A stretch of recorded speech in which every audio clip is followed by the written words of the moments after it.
Case സ്മാർട്ടിൽ എങ്ങനെയാണ് building cess അടയ്ക്കുന്നതെന്ന് നോക്കാം. Building cess അതായത് ലേബർ സെസ്. ഇപ്പോൾ ബിൽഡിംഗ് കംപ്ലീഷന് അപ്ലൈ ചെയ്യണമെങ്കിൽ അല്ലെങ്കിൽ ബിൽഡിംഗ് കംപ്ലീഷൻ കിട്ടണം എന്നുണ്ടെങ്കിൽ നമുക്ക് ലേബർ സെസ് അടയ്ക്കണം. ലേബർ സെസ് അടയ്ക്കുന്നത് നമ്മൾ കേസ് സ്മാർട്ടിൽ കൂടിയിട്ടാണ്. കേസ് സ്മാർട്ടിൽ സിറ്റിസൺ ലോഗിൻ കൂടിയാണ് ഇപ്പോൾ ലേബർ സെസ് അടയ്ക്കാൻ പോകുന്നത്. അപ്പോൾ ഞാനിപ്പോൾ എൻ്റെ സിറ്റിസൺ ലോഗിൻ ഞാനിപ്പോൾ ലോഗിൻ ചെയ്തിട്ടുണ്ട്, OTP ഒക്കെ അടിച്ചിട്ട്. അപ്പോൾ ഇതിൽ കേസ് സ്മാർട്ട് ലോഗിൻ ചെയ്യുമ്പോൾ നമുക്ക് ഇങ്ങനെ കുറേ ഓപ്ഷൻസ് കാണാം. My application, apply, payments, my documents ഇങ്ങനെ കാണാം. അതിൽ അപ്ലൈ എടുക്കുക. അപ്ലൈയിൽ ബിൽഡിംഗ് സെസ് എന്നുള്ള ഓപ്ഷൻ എടുക്കുക. ബിൽഡിംഗ് സെസ്സിൽ ഈ ഒരു റെക്ടാങ്കിളിനുള്ളിൽ കാണുന്ന ഈ പ്ലസ് ചിഹ്നം ക്ലിക്ക് ചെയ്യുക. ഇതിങ്ങനെ ക്ലിക്ക് ചെയ്യുമ്പോൾ ഇതിൽ new assessment form 1 pay cess, other services, estimate cess. ഇതിൽ എസ്റ്റിമേറ്റ് സെസ്സിൽ ക്ലിക്ക് ചെയ്തിട്ടുണ്ടെങ്കിൽ നമുക്ക് ബിൽഡിംഗ് സെസ് എത്ര വരും എന്ന് ആദ്യം തന്നെ അറിയാൻ പറ്റും. അപ്പോൾ അതിൽ നമ്മൾ അതറിയാൻ വേണ്ടിയിട്ട് ടൈപ്പ് ഓഫ് കൺസ്ട്രക്ഷൻ ആണ് ആദ്യം നോക്കേണ്ടത്. അതിൽ പുതിയ വീടാണ് വെക്കുന്നതെങ്കിൽ അല്ലെങ്കിൽ പുതിയൊരു ബിൽഡിംഗ് ആണെങ്കിൽ ന്യൂ ക്ലിക്ക് ചെയ്യുക. അല്ലെങ്കിൽ ഇപ്പോൾ ഒരു എക്സിസ്റ്റിംഗ് ഉള്ളൊരു വീടിന് അഡീഷൻ ആയിട്ട് നമ്മൾ കുറച്ച് ഭാഗം എടുക്കുകയാണെങ്കിൽ എക്സ്റ്റൻഷൻ എടുക്കുക. അപ്പം നമ്മളിവിടെ ന്യൂ ബിൽഡിംഗ് ആണ് എടുക്കുന്നത്. അപ്പം ന്യൂ ക്ലിക്ക് ചെയ്യുക. ടൈപ്പ് ഓഫ് ബിൽഡിംഗ്, എന്ത് ടൈപ്പ് ബിൽഡിംഗ് ആണെന്നുള്ളത്. പല ടൈപ്പ് ബിൽഡിംഗ് ഉണ്ട്. അതിൽ കൊമേഴ്ഷ്യൽ ഉണ്ട്, ഗോഡൌൺസ് ഉണ്ട്, റെസിഡൻഷ്യൽ ബിൽഡിംഗ് ഉണ്ട്. നമ്മളിപ്പോൾ റെസിഡൻഷ്യൽ ബിൽഡിങ്ങിൻ്റെ ആണ് ലേബർ സെസ് അടയ്ക്കാൻ പോകുന്നത്. അപ്പോൾ റെസിഡൻഷ്യൽ ബിൽഡിംഗ് ക്ലിക്ക് ചെയ്യുക. അതിന് എത്രയാണ് പ്ലിന്ത് ഏരിയ എന്നുള്ളത് ടൈപ്പ് ചെയ്ത് കൊടുക്കുക. പ്ലിന്ത് ഏരിയ എന്ന് പറയുമ്പോൾ നമ്മളുടെ ബിൽഡിംഗ് പെർമിറ്റ് എത്ര ബിൽറ്റപ്പ് ഏരിയയ്ക്കാണ് എടുത്തിരിക്കുന്നത് അതിൽ കൃത്യമായിട്ടുണ്ടാവും.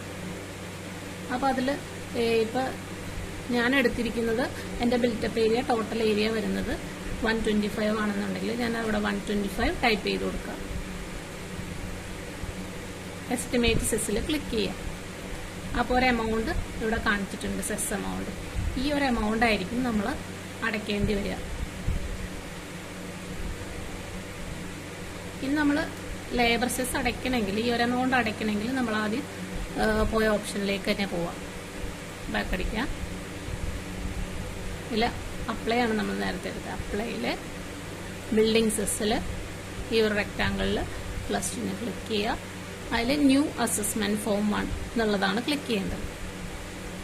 അത് ക്ലിക്ക് ചെയ്യുമ്പോൾ നമുക്ക് ഇങ്ങനൊരു ഓപ്ഷൻസ് വരും. ഇതിൽ ലോക്കൽ ബോഡി ഡീറ്റെയിൽ ആണ് നമ്മൾ ടൈപ്പ് ചെയ്ത് കൊടുക്കുന്നത്. ലോക്കൽ ബോഡി ഡീറ്റെയിൽസ് എന്ന് പറഞ്ഞിട്ടുണ്ടെങ്കിൽ നമ്മൾ പണിയാൻ പോകുന്ന വീട് അല്ലെങ്കിൽ നമ്മൾ എവിടെയാണോ ബിൽഡിംഗ് പണിയാൻ പോകുന്നത് ആ പ്ലോട്ടിന്റെ ഡീറ്റെയിൽസ്, ഏത് ലോക്കൽ ബോഡിയിലാണോ ഉള്ളത് ആ ലോക്കൽ ബോഡിയുടെ ഡീറ്റെയിൽ ആണ് നമ്മൾ കൊടുക്കുന്നത്.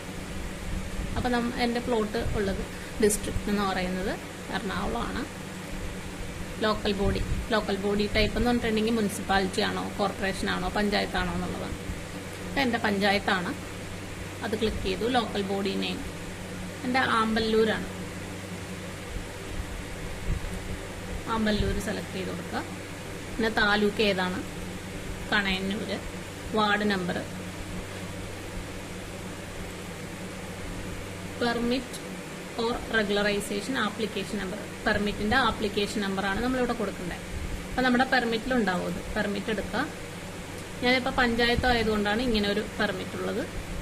അപ്പോൾ എൻ്റെ ആപ്ലിക്കേഷൻ നമ്പർ എന്ന് പറഞ്ഞാൽ ഇവിടെ ഉണ്ട്, ആപ്ലിക്കേഷൻ നമ്പർ. ഇതിങ്ങനെ കോപ്പി ചെയ്യണമെങ്കിൽ കോപ്പി ചെയ്യാം, അല്ലെങ്കിൽ ടൈപ്പ് ചെയ്ത് കൊടുക്കാം നമുക്ക്. ഞാനിപ്പോൾ എളുപ്പത്തിന് വേണ്ടി കോപ്പി ചെയ്തു. എന്നിട്ട് സെർച്ച് ബട്ടണിൽ ക്ലിക്ക് ചെയ്യുക. അപ്പോൾ അവർ ഇവിടെ പെർമിറ്റ് ആപ്ലിക്കേഷൻ ഡേറ്റ് ചോദിക്കുന്നുണ്ട്. ഇപ്പോൾ പെർമിറ്റ് ആപ്ലിക്കേഷൻ ഡേറ്റ് നമുക്ക് കൊടുക്കാവുന്നതാണ്. അപ്പോൾ അത് നമുക്ക് ആ പെർമിറ്റിലുണ്ടാവും. 30/11/2023 പെർമിറ്റ് അപ്ലൈ ചെയ്ത ഡേറ്റ്. അത് നമുക്ക് ടൈപ്പ് ചെയ്യാം, അല്ലെങ്കിൽ ഈ കലണ്ടറിൽ നമുക്ക് സെലക്ട് ചെയ്ത് കൊടുക്കാം കേട്ടോ. ഈ വർഷമൊക്കെ ഇവിടെ ക്ലിക്ക് ചെയ്ത് കഴിഞ്ഞാൽ വർഷം കാണിക്കും. അങ്ങനെ വേണമെങ്കിൽ അങ്ങനെ ചെയ്ത് കൊടുക്കാം. ഇത് വർഷം ഡേറ്റ് ടൈപ്പ് ചെയ്ത് കൊടുത്തു കഴിഞ്ഞാൽ പിന്നെ നമ്മൾ പ്രൊസീഡ് കൊടുക്കാം. അപ്പോൾ നമുക്ക് ഇങ്ങനെ ഒരു ഓപ്ഷൻ വരും. ഓണർ ഡീറ്റെയിൽസ്, ബിൽഡിംഗ് ആരുടെ പേരിലാണോ അല്ലെങ്കിൽ ആ പ്ലോട്ട് ആരുടെ പേരിലാണോ അയാളുടെ ഡീറ്റെയിൽ കൊടുക്കാം. എൻ്റെ പേര് കൊടുക്കാം, ക്യാപിറ്റൽ ലെറ്റർ കൊടുക്കാം കേട്ടോ, മൊബൈൽ നമ്പർ.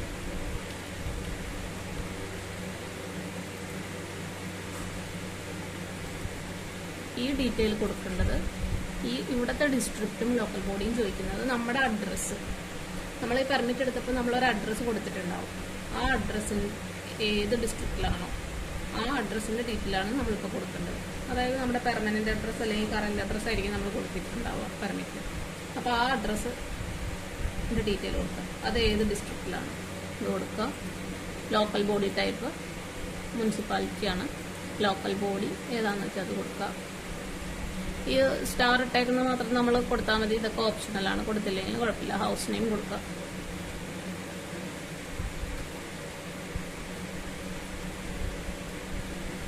സ്ട്രീറ്റ് നെയിം കൊടുക്കണമെങ്കിൽ കൊടുക്കാം. Local place, main place type ചെയ്ത് കൊടുക്കുക. പോസ്റ്റ് ഓഫീസ് പിക്ക് ചെയ്ത് കൊടുക്കണേ ഇതിൽ നിന്ന്. ആധാർ നമ്പർ കൊടുക്കണമെങ്കിൽ കൊടുക്കാം. ഞാനിപ്പോൾ കൊടുക്കുന്നില്ല. സേവ് ചെയ്യുക. സേവ് ചെയ്ത് കഴിഞ്ഞാൽ ഇങ്ങനെ കാണിക്കുന്നുണ്ടാവേ. ഇത് കഴിഞ്ഞ് കഴിഞ്ഞാൽ ഇവിടെ അടുത്ത് ചോദിക്കുന്ന രജിസ്ട്രേഷൻ ഡീറ്റെയിൽസ്. ഈ രജിസ്ട്രേഷൻ സ്റ്റാറ്റസ് നമുക്ക് മിക്കവാറും നോ ആയിരിക്കും. അപ്പം നോ കൊടുക്കുക. അപ്പോൾ ബാക്കി നോ കൊടുത്തു കഴിഞ്ഞിട്ടുണ്ടെങ്കിൽ നമുക്കത് വേണ്ട, പ്രൊസീഡ് കൊടുക്കാം.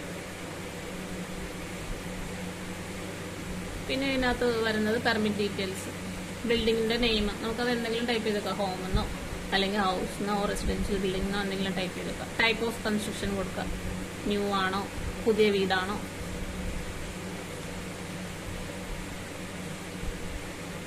അത് കൊടുക്കാം. പുതിയ വീടാണ് നമ്മുടെ, ന്യൂ കൊടുത്തു. Type of building residential building ആണ് നമ്മുടെ, കൊമേഴ്ഷ്യൽ ഒന്നും അല്ല. അപ്പോൾ റെസിഡൻഷ്യൽ ബിൽഡിംഗ് ക്ലിക്ക് ചെയ്ത് കൊടുക്കാം. പ്ലിന്ത് ഏരിയ എത്രയെന്ന് ചോദിക്കുന്നു. പ്ലിന്ത് ഏരിയ എന്ന് പറഞ്ഞാൽ ബിൽഡിംഗ് പെർമിറ്റിൽ നമുക്ക് കാണുന്ന ബിൽറ്റപ്പ് ഏരിയ എന്നായിരിക്കും. ടോട്ടൽ ബിൽറ്റപ്പ് ഏരിയ ആണ് കൊടുക്കേണ്ടത്. ഇപ്പോൾ 2 ഫ്ലോർ ഉണ്ടെങ്കിൽ ആ 2 ഫ്ലോറിന്റെ ടോട്ടൽ ബിൽറ്റപ്പ് ഏരിയ നമുക്ക് പെർമിറ്റിൽ കാണാൻ പറ്റും. 3 ഫ്ലോർ ഉണ്ടെങ്കിലും എത്രയാണെങ്കിലും നമുക്ക് ടോട്ടൽ ബിൽറ്റപ്പ് ഏരിയ ആണ് എഴുതേണ്ടത്. അത് ഇവിടെ ടൈപ്പ് ചെയ്ത് കൊടുക്കാം. എൻ്റെ ഇപ്പോൾ 125 ആണ്. അപ്പോൾ ഞാനത് സേവ് ചെയ്തു.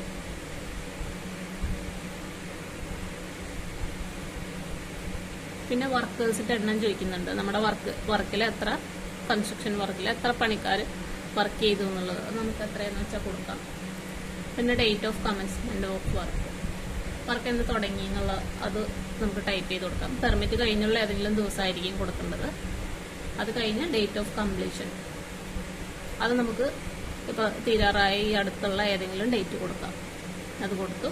പിന്നെ അത് കഴിഞ്ഞ് നമുക്കിവിടെ അറ്റാച്ച് ബിൽഡിംഗ് പെർമിറ്റ് കോപ്പി എന്ന് പറയുന്നുണ്ട്. അപ്പോൾ നമ്മുടെ ബിൽഡിംഗ് പെർമിറ്റിന്റെ കോപ്പി ഇവിടെ അറ്റാച്ച് ചെയ്ത് കൊടുക്കാം. ഇതിന് പ്രൊസീഡ് കൊടുക്കാം. ഇവിടെ കുറെ ഇങ്ങനെ ഓപ്ഷൻസ് ഉണ്ട്. ഈ നമ്മുടെ പ്രിവ്യൂ കാണിക്കുന്ന ആപ്ലിക്കേഷന്റെ, നമുക്കിത് എഡിറ്റ് ചെയ്യണമെങ്കിൽ ഇവിടെ ക്ലിക്ക് ചെയ്ത് കഴിഞ്ഞാൽ എഡിറ്റ് ഓപ്ഷൻ കാണിക്കും. അപ്പോൾ എഡിറ്റ് ചെയ്യണമെങ്കിൽ എഡിറ്റ് ചെയ്യാൻ പറ്റും. അത് കഴിഞ്ഞ് കഴിഞ്ഞാൽ നമുക്ക് എഡിറ്റ് ചെയ്യാൻ പറ്റില്ല. ഇതിന് പ്രൊസീഡ് കൊടുക്കാം. പിന്നെ ഇതിനകത്ത് നമുക്ക് നമ്മുടെ എമൗണ്ട് ഇവിടെ കാണിക്കുന്നുണ്ട്. അത് കഴിഞ്ഞ് നമുക്ക് I agree കൊടുക്കാം. സെൻഡ് OTP കൊടുക്കാം. സെൻഡ് OTP വരുമ്പോൾ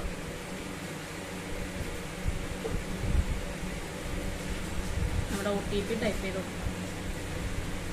OTP ടൈപ്പ് ചെയ്ത് കഴിഞ്ഞാൽ കറക്റ്റായിട്ട് OTP ടൈപ്പ് ചെയ്ത് കഴിഞ്ഞാൽ നമുക്കിവിടെ സബ്മിറ്റ് ബട്ടൺ തെളിഞ്ഞു വരും.